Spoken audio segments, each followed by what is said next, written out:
At 1 p.m. Eastern, General Petraeus will appear before the Benghazi committee behind closed doors. His testimony comes just 2 days before former Defense Secretary Leon Panetta makes his first appearance before the committee, also behind closed doors. This is lawmakers want to know why those Benghazi records have been held back, and to get to the bottom of Petraeus' inconsistent explanations about who and what was behind the attack. So, will the lawmakers finally get the truth? And Jesse, will we, the American people, and will the victims' families finally get the truth today at this hearing? I don't think so. And I'm not shocked that the director of the CIA is not leveling with the American people. He's our top spy. I'm not surprised the president is not leveling with the American people. Let's remember what happened here. The good guys were outgunned that night, and instead of being rescued, Hillary and President Obama tried to rescue their reputations instead and spun a tale about a video to cover their own tails. And now all of a sudden they're stonewalling. And we know this is what they do. They destroy evidence. They lie to Congress. Now, could you imagine if a President Trump went out there and said, you know what, we're not going to give you this, we're not going to give you that. It's funny, when a Republican makes a mistake, it's a scandal. But when a Democrat makes a mistake, it's a tragedy. Well, something doesn't add up with this, Sandra. The night of the Benghazi attack, we know that the CIA, General Petraeus, knew that it was a terror attack. We knew that there were agents on the ground. They confirmed anyone with a functioning brain knew it was a terror attack. And then the talking points were manipulated. And then the false storyline was sold by Hillary Clinton. General Petraeus then, all of a sudden, news of an affair. And then the man almost goes to jail for something that seems a little bit questionable, that he would make that kind of error. Now he's on Capitol Hill. I mean, Sandra, I don't think that this man is going to say what he really thinks. I don't think we're going to learn anything from today, because the last time he tried to tell the truth, he almost got thrown in prison. Well, one thing's for sure is the victims and their family members deserve answers. And so we rightly continue to pursue this.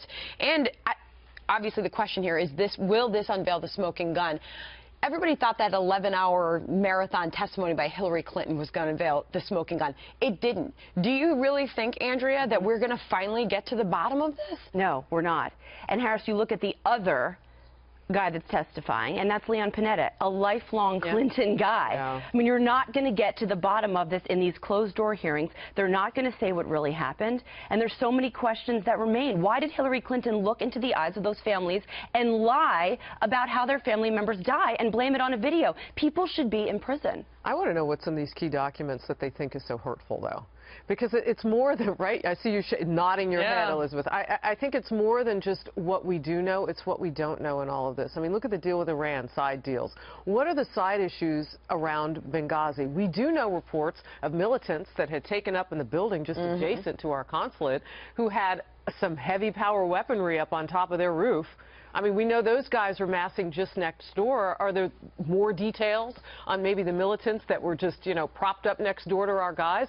I mean, what is in those documents that makes it seem so vulnerable to the people who are in power? Well, we know, Emac, and you've covered business and politics for so long. We know that by nature this is a very secretive agency.